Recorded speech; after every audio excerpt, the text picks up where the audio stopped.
Cafe बंद हो गया, कल आना। तुम्हारा सैंडविच खाने नहीं आया हूं, तुम्हारा फायदा कराने आया हूं। ये लो, बैंक की बात में बोल देना, पहले पैसे रख लो। मैं कुछ समझा नहीं है, और ये इतने सारे पैसे। समझे नहीं?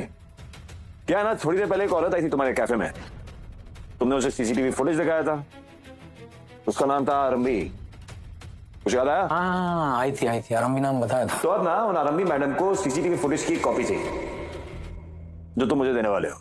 क्या है ना, तुम हो थोड़ी जिद्दी और अक्खड़ टाइप के, वो खुद यहाँ पे आती तो तुम उसे फुटेज देते नहीं, इसलिए उसने मुझे भेजा ये पैसे लेके। इसे चुपचाप पैसे लो और फुटेज दे दो। तो ऐसे हैं कौन उनके? मैं उनका मैनेजर हूं, उनका जो काम होता है ना उसे पूरा करना मेरी जिम्मेदारी है। असिस्टेंट? शक्ल से तो लग नहीं रहा असिस्टेंट। कमाल कर रहे हो यार, ऐसे शक्ल देखे लोग ऐसे डिसाइड करते हो? छी यार, नॉट कूल। तुम ना शक्ल से एकदम सीरिया के हीरो टाइप लगते हो यार। मुझे लगता है इस कैफे में लोग सैंडविच कॉफी ये सब के लिए नहीं आते हैं, तुम्हें खाने आते हैं। आई मीन तुम्हें देखने आते हैं, तुम्हारे इस चेहरे को देखने आते हैं। बस क्या सर, लेकिन क्या है ना, मैं आपको फुटेज वापस देने वाला नहीं। एक बार दे चुका हूं, है ना। अब कॉपी चाहिए, फिर से चाहिए, ये बात कुछ हजम नहीं हो रही मुझे। नहीं हो रही है तुम? नहीं। कोई बात नहीं, जब पुलिस आएगी तो हजम हो जाएगी। क्या है ना, सीसीटीवी फुटेज में एक बहुत ही खतरनाक क्रिमिनल है जिसको पुलिस ढूंढ रही है। अगर तुम मुझे फुटेज नहीं दोगे तो थोड़ी देर में पुलिस यहाँ पे आएगी, तुम्हारे से पूछताछ करेगी, डंडे वंडे भी मार सकती है। उसके बाद तुम्हें फुटेज दोगे और तुम्हें पैसे तो मिलेंगे नहीं, नुकसान हो जाएगा तुम्हारा।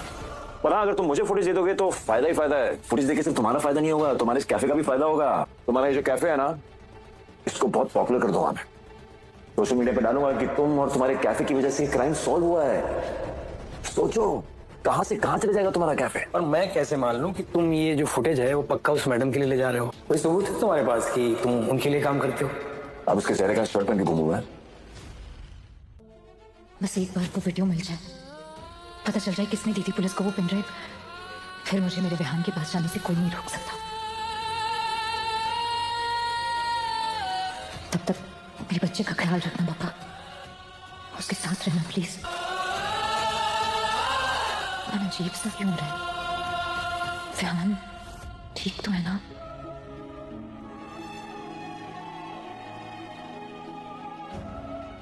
Hello, this is doctor Raj Tandon. फिलहाल एक सर्जरी में बिजी हूँ, आपको कॉल बैक करूंगा। Thank you. राज का फोन तो ऑटो जनरेटेड वॉइसमेल पे जा रहा है, क्या करूं? सर्जरी के बाद ही कॉल कर पाएगा। विहान से बात करनी है। विश्वास को तो कॉल करके कोई फायदा नहीं है। विहान के लिए मेरी चिंता वो कभी नहीं समझेगा, मोस्टली तो उठाएगा भी नहीं मेरा फोन। अवंतिका के साथ ही होगा। मम्मी जी अब किसी और को भी फोन किया तो विहान से मेरी बात नहीं कराएंगे वो लोग। पापा प्लीज प्लीज मेरे विहान का ख्याल रखना। डीसी सर, हाँ पहले भी विहान का वीडियो भेजा था उन्होंने मुझे, उनसे हेल्प लेती हूँ। जो आरंभी मैडम का ही फोन आ गया है। हैप्पी, बोल देता हूं तुम फुटेज देने के लिए तैयार नहीं हो। जी मैडम। हेलो डीसी सर, वो एक्चुअली मुझे आपसे एक मैंने आपको डिस्टर्ब तो नहीं किया ना? सॉरी। अरे नहीं नहीं मैडम, मैं आपके बारे में ही सोच रहा था। बताइए ना, क्या सेवा करूं आपकी? आप मुझे मैडम मैडम क्यों बोल रहे हैं? हाँ, आपको मैडम थोड़ा, आपको तो डॉक्टर मैडम बोलना चाहिए। आप डॉक्टर भी तो है ना? इनका मजाक ही चलता रहता है हमेशा। डीसी सर, वो एक्चुअली मुझे एक जरूरी काम था, मुझे विहान से बात करनी थी। आप प्लीज मेरी उससे बात करा सकते हैं? जी जी 100% मैडम, मैं आपकी बिल्कुल मदद कर सकता हूँ। आपका ये हुक्म ही सारा खबर। जैसे ही घर पहुंचूंगा ना, आपका ये काम भी पूरा हो जाएगा। Okay okay, thank you. हाँ बस फुटेज के लिए वेट करो मैडम, ये फुटेज देने वाले हैं मुझे। बाय। ठीक है, मैं फुटेज लेके आता हूँ, तब तक आपके लिए एक सैंडविच भी बोल देता हूँ। बिल्कुल।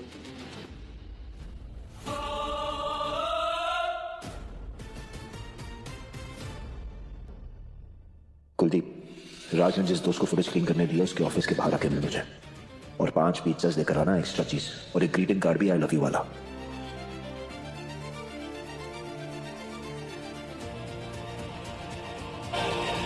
ले लीजिए फुटेज, और सैंडविच भी बस खा लेना।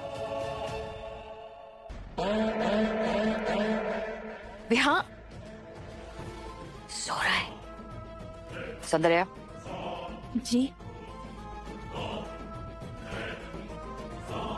सौंदर्या, मैं डॉक्टर साहब, हरी भाई साहब और नदीरा के साथ में बाहर जा रही हूँ।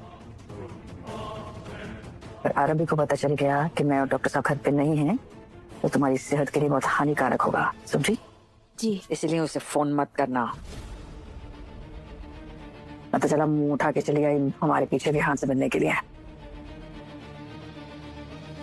समझी? जी। ध्यान रखो, सुन लो उसे।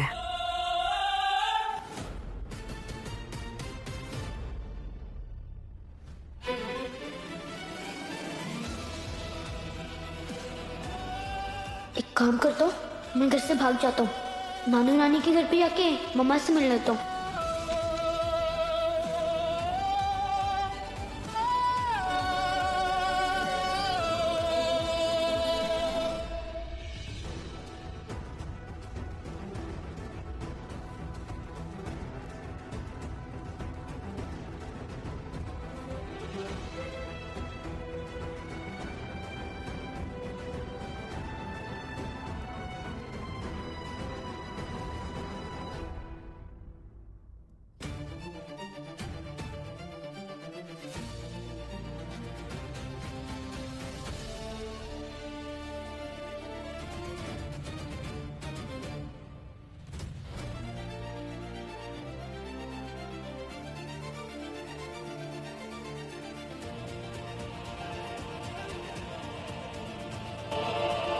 मम्मा, मैं आ रहा हूँ आपसे मिलने।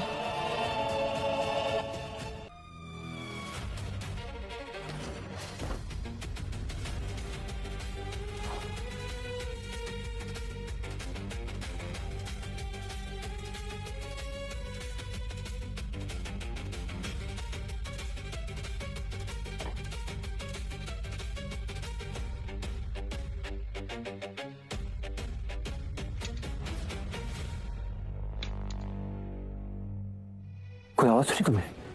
What? बेब, कोई नहीं है यार, तुम्हारी बीवी है जो रात भर उल्लुओं की तरह घर में घूमती रहती थी। मैंने अपनी आंखों से देखा है, पर अब तो यहाँ नहीं है ना। पर आरंभी को लग रहा है कि वो हर बार की तरह कुछ ना कुछ करके इस बार भी घर वापस आ जाएगी। But no, not this time. इस बार नहीं। इस बार वो अकेले हारेगी और हम दोनों जीतेंगे। अब बस हो गया आरंभी, लेट्स गो।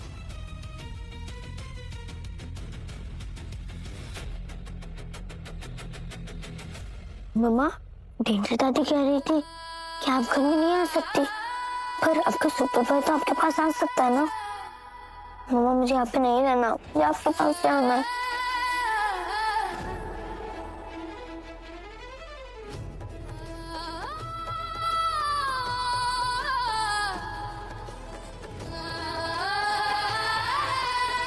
मैंने बोला था यहाँ अंधेरे से कभी डरना नहीं, आइस क्लोज करके सोने जाओ, तो भी तो अंधेरा ही होता है। हम थोड़ी ना सोने से डरते हैं, और अभी तो आइस भी ओपन है, तो डरने वाली तो कोई बात ही नहीं है।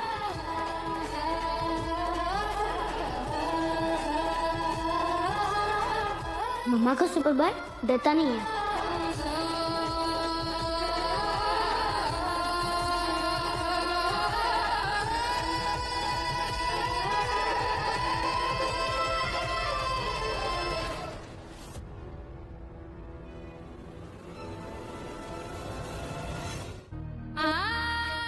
घर पहुंचेंगे डीसी सर, कब बात करेंगे विहान से? अभी तक तो सो भी क्या होगा वो।